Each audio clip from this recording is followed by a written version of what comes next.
Okay. All right. On to the fitness section. Let's go. I was thinking about it.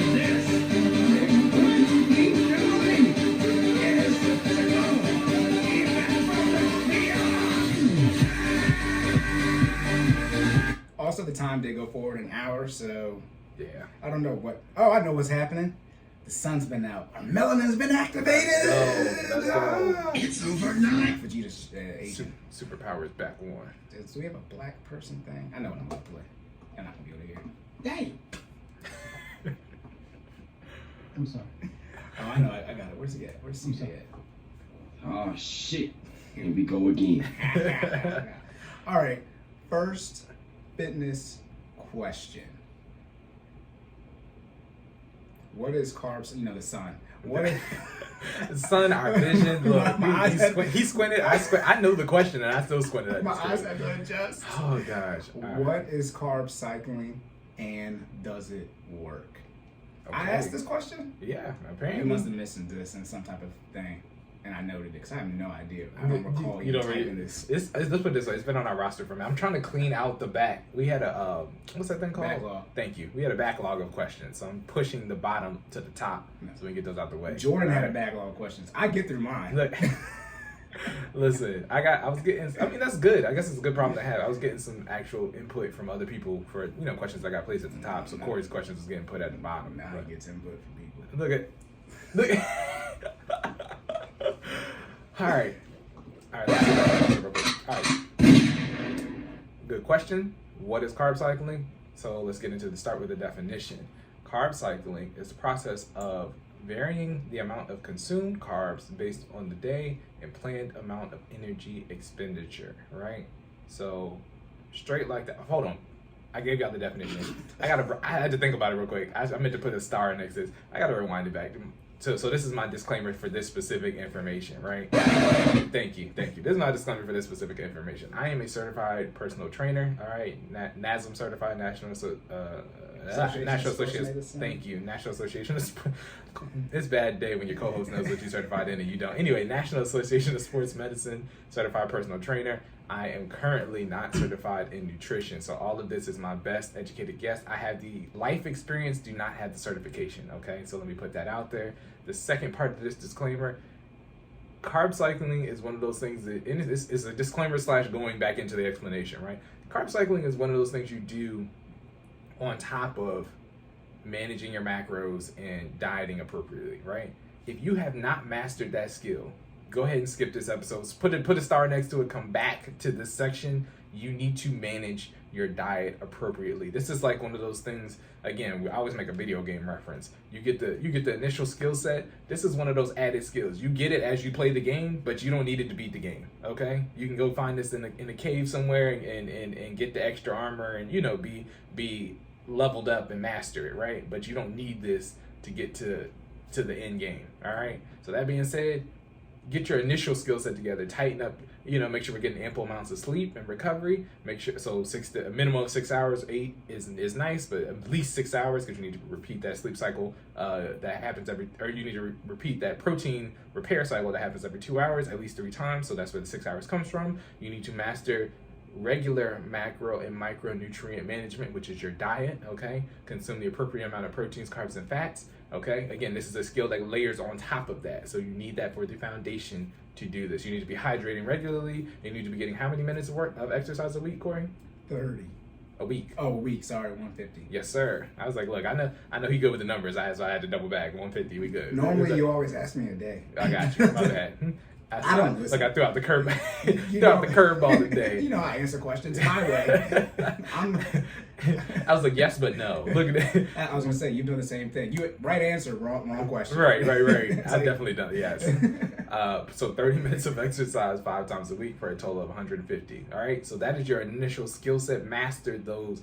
Then we can talk about carb cycling. Okay, getting back into this explanation. So carb cycling is the process of varying the amount of consumed carbs based on the day and planned energy expenditure, right? So basically you take in a different amount of carbs depending on what you're planning to do that day. Why specifically carb cycling, right? So we're gonna get into what makes carb cycling specifically so special. Carbs are your body's immediate form of energy, right? And I think we talked about this. I don't remember the episode, so I'm not going to give you a number. But if you have it, we're too many in now. To listen, yes. Like, Cory's usually good with pulling them out. He just like, nah, I'll go back and listen. We 40 like, plus in. Right.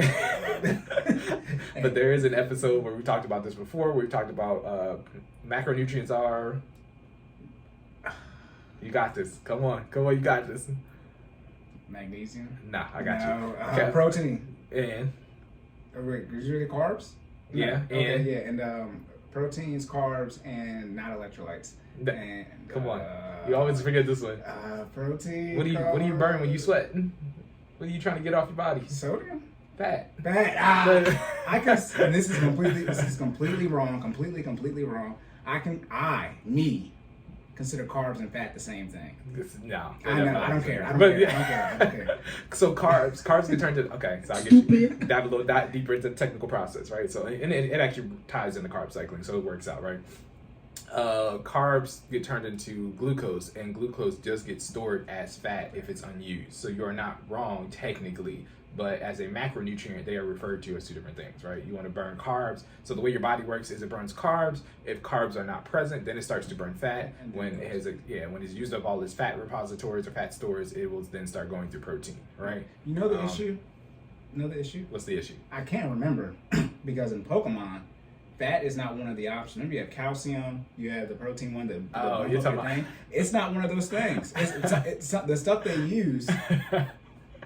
This is complete nerd joke. So you're gonna blame it on Game Freak? Is that what it is? Put like this. That's why I know.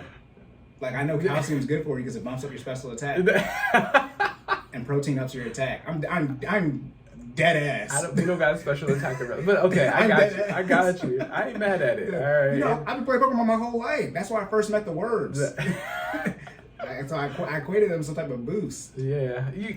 Yes. The answer is yes. Don't make me pull them up. We're already off the rails anyway. Look. All right. So you got carbs and then fats and then protein. That's the order you burn them. Yes. Correct. Yeah. So on a percentage base, you should be consuming about 40% of your daily caloric intake. So I'm gonna base this off a 2,000 calorie diet or calorie diet, which is like standard, right? That can fluctuate depending on your weight and what's your goal, what you're trying to hit. So again, that's my disclaimer. Change this information so it works for you. And by the way, there are calculators online because I have people who have asked me several times how they figure out what their daily caloric intake is supposed to look like. There are calculators online that make suggestions. Again, keyword is suggestions on what it takes in the information based on gender, height, weight, so basically stuff that you use for BMI, and then it determines you put in the information on what your goal weight is, and it determines your caloric intake based off of that. You can use those. If it gives you an extreme, I highly recommend you do your own research and kind of balance it out, right? Somebody told me they were I think they were 155 trying to get to 135, and they told them they need to eat 1,300 calories. I was like, yeah, no, that's lying. Like, that's there's a deficit, and then they're starving yourself. Don't starve yourself, okay? Keyword is it needs to be a sustainable, healthy lifestyle habits. We talk about that all the time. 1,300 calories is not sustainable, y'all. It might, let me put it this way. If you were eating that before, it might be. But for me, that's unrealistic. I'm on I know I always do math off of 2,000. I'm on 2,400 a day. So caloric deficit is anything under 2,400 for me. You know what I mean? But I eat a lot of meat, a lot of protein. You know what I'm saying? Carbs is usually rice. A lot of veggies, a lot of fruit. Okay? But that being said, bringing it back full circle, 40% carbs, 30% protein, and usually about 20% fat, right? You want to give your body less fat because what do you want your body to do? You want it to burn the fat stores that you already have. Everybody has, I won't say everybody. Some people are extremely lean, but if you're not one of those people, which is an extremely low number because 75% of America is obese, look, we always got to bring it back full circle. Let's keep the statistics flowing, right? If you are not in the 25%, and let's be very clear, just because you're in the 25% that's not obese doesn't mean you're overweight. Exactly. Yeah, it doesn't mean that you're not. It means you're normal weight, but doesn't mean you're healthy. Exactly. So of that 25%, I would say, I'm making a guess right now because I don't want to type it in and look it up on Google, but I'm gonna say about, and I'll clean it up if I need to in the error section. I'm gonna say about maybe less than 5% of that 25% is actually, lean. Healthy. Yeah, you know what I'm saying? So that being the case, again, master the initial skill set, get your diet under control, 40% carbs, 30% protein, 20% fat, okay? So bring it back full circle. Carbs are your body's primary source of energy. You need to get an adequate amount, or your body will again start burning through fat, and then it'll technically start burning through protein. If you get to the point where you're burning through protein, that's not necessarily a bad thing, but it's not great either, right? You want to keep your body in a fat burning state, right? So what carb cycling does is it capitalizes on that actual technical process of giving your body the necessary amount of carbs only to get through the activity for the day.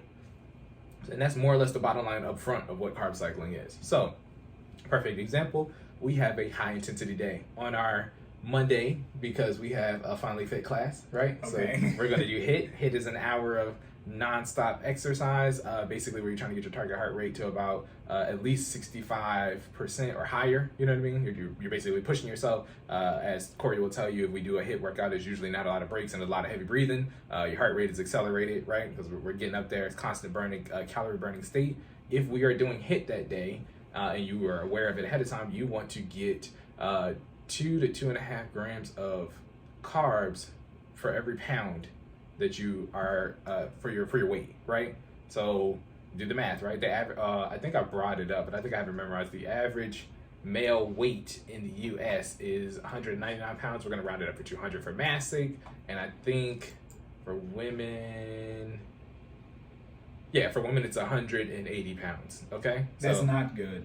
Yeah, that's heavy. That's heavy. So that's not good. Look, and we're not gonna get into BMI numbers, but due to the average height, should I say, when you know, because there's a height, right? You know, if we were 7 feet tall on average, and that, you know, right? Due to the average height, that's why it's not good. So I think the average height for the U.S. for I haven't looked up for women, but I know for men is 5'10". So Yeah, if you're 5'10", 200 pounds, I mean, yeah, I know for a fact because I am 5'10" that your BMI is 185. You know what I'm saying? So if the average weight is 200, BMI is not 185 for 5'10".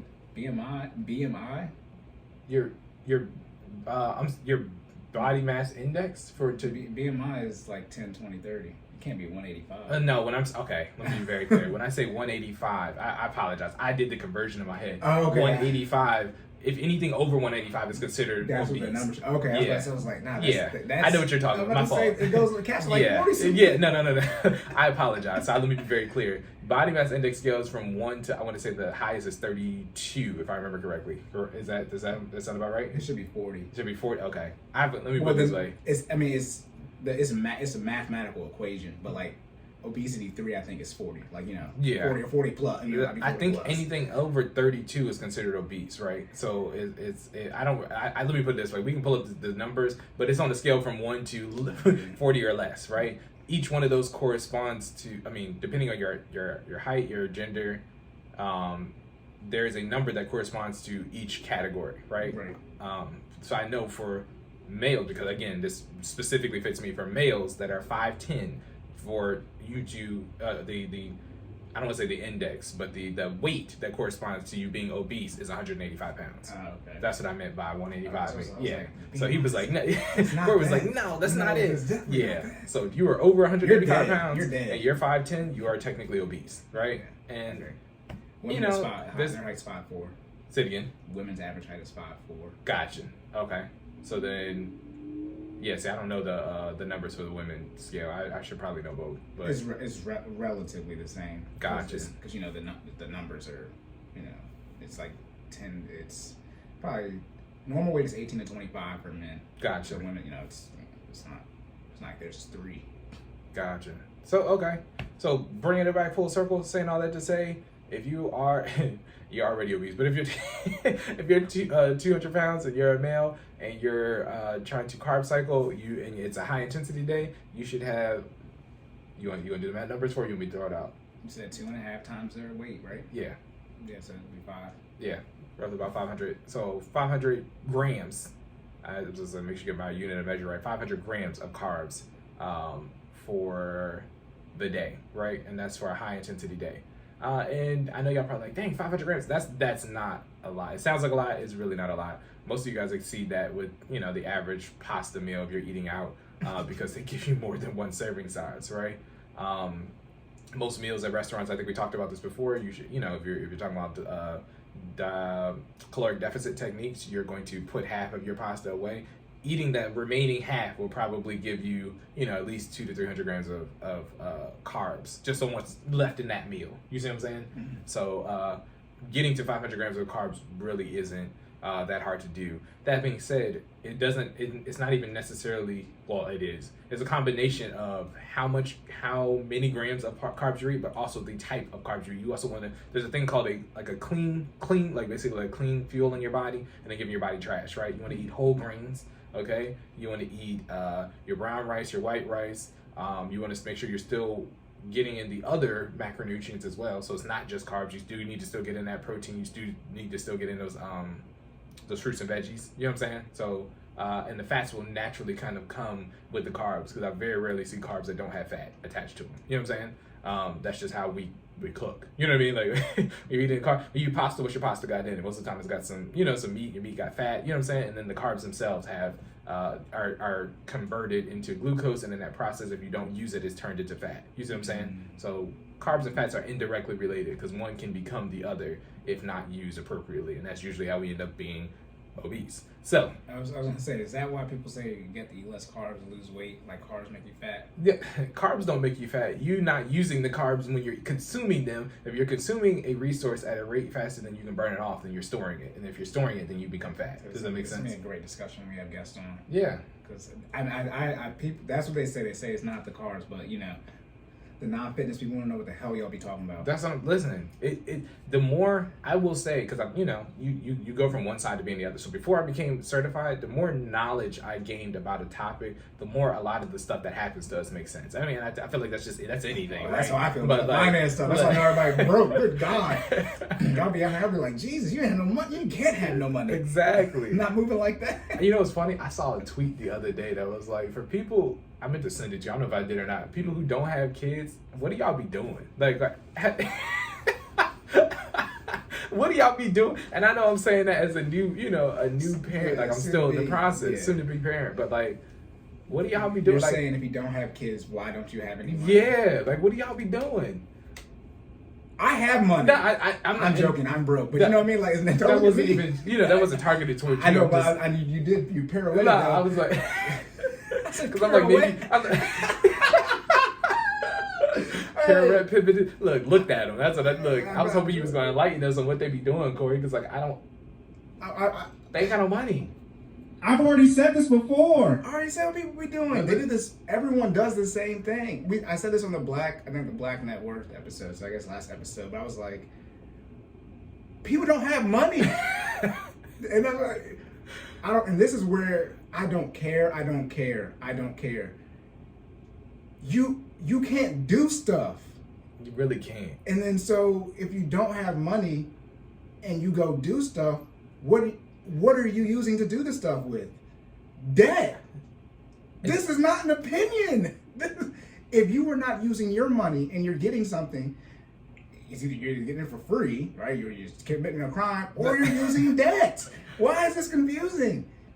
And I'm not even talking about the like habits, mental makeup stuff, like financial. I'm talking about straight up like people. Logic, like that's how it works. Yeah, and it's like, and it's the simple. It's not a theory, but people win the lottery tickets. Most of the people, are in poverty communities. That's where most of the lottery tickets are bought. Right. And they lose all that money because they don't have no habits. But it's like, even if I gave you your gross, you're still spending too much money. If I gave you your gross and remove your debt payments, you're still spending too much money.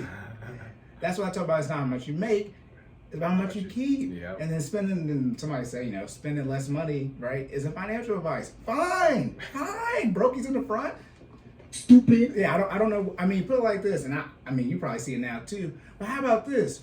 What are not single people doing? What are people who make less money than you doing?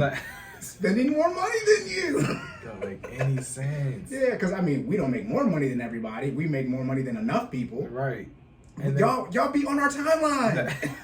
And doing more things than I'm doing. And this is why I made the example, like everything costs the same for everybody. Like if we go to the gas station, right, like gas is the same for all of us. It's not different. It's not different because I don't got no debt. I don't have I got no debt discount.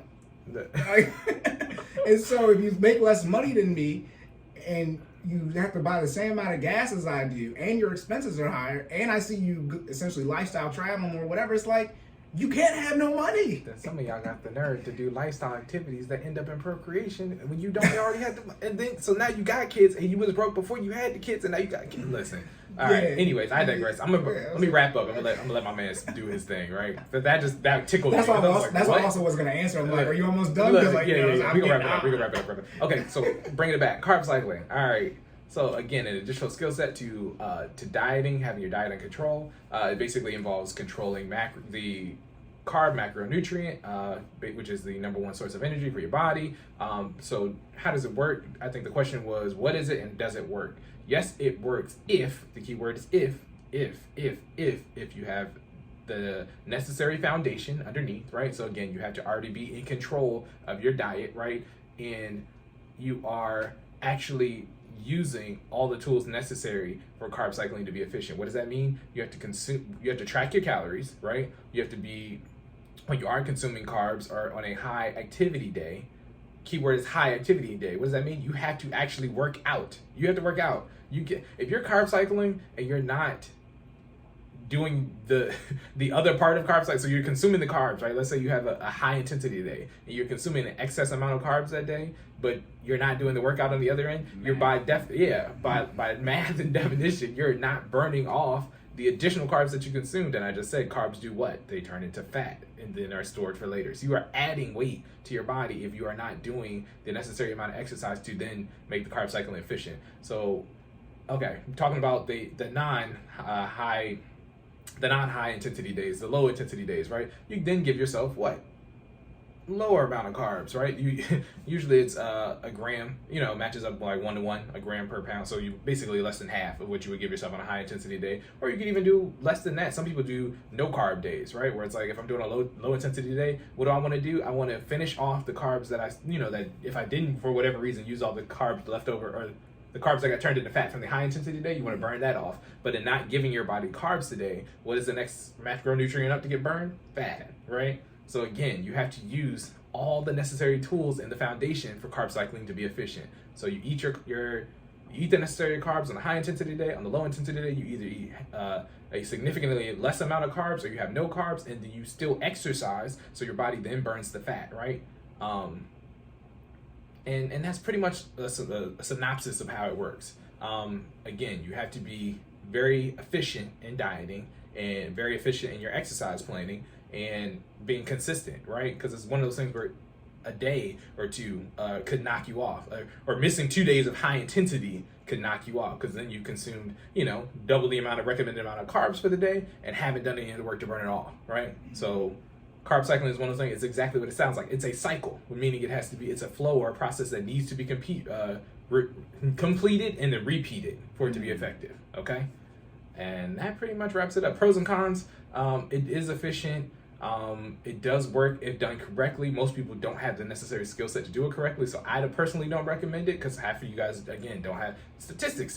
We're not going to get back into it, but you already know what I'm about to say. Half of y'all don't have your diet under control, so you really don't need to be worried about carb cycling. You need to just get up, drink your water, you're at least your 32 to 64 ounces at least a day. You want to get your 6 hours of sleep, and you need to get your 30 minutes of exercise. Start there, right? And then, from a caloric breakdown, 2,000 calorie diet, 40% carbs, 30% protein, 20% fat, start there, right? Again, don't worry about carb cycling. And for the people who are doing it, there are side effects to carb cycling, because it does directly impact your energy. It can cause mood swings, it can cause headaches, it can so there are actual, bodily changes that occur when you don't have carbs. If you've been giving your body something that it needs to burn energy, and you have a day where you don't give it that, right? You start having side effects. Again, the headaches, the lack of energy. It can literally change how your day goes. I am personally a creature of habit, right? So when I wake up, if I'm getting my workout in lately I've been doing my workouts at night, but if I decide to get my workout in the morning, I gotta wake up, I go right into it, then I give my body the fuel it needs immediately following after, right? That is how my morning goes if I'm going to get it in the morning. If I mess up that cycle, everything is off for the day, right? My whole entire day just kind of shifts, it falls apart, and then you're trying to thread stuff in. You're basically playing catch up all day. So saying all that to say that, and that's me, and I'm certified and I do this, right? Like Cory will tell you, most days I'm closing these rings on my watch, right? And even if I'm not closing the rings on, I'm getting it in. You know what I mean? Like, so that being the case, you need to build up the foundation, the discipline, right? We're talking about, everybody, the average, right? You need to build up the foundation, build up the discipline, and then work your way up to carb cycling. and then just be aware of the benefits that it presents. It is efficient if done correctly, but you need to get to the point where you can do what's necessary underneath before you take on that endeavor. I think we're good. Okay. It's over 9,000! On to the Finance section. Let's go.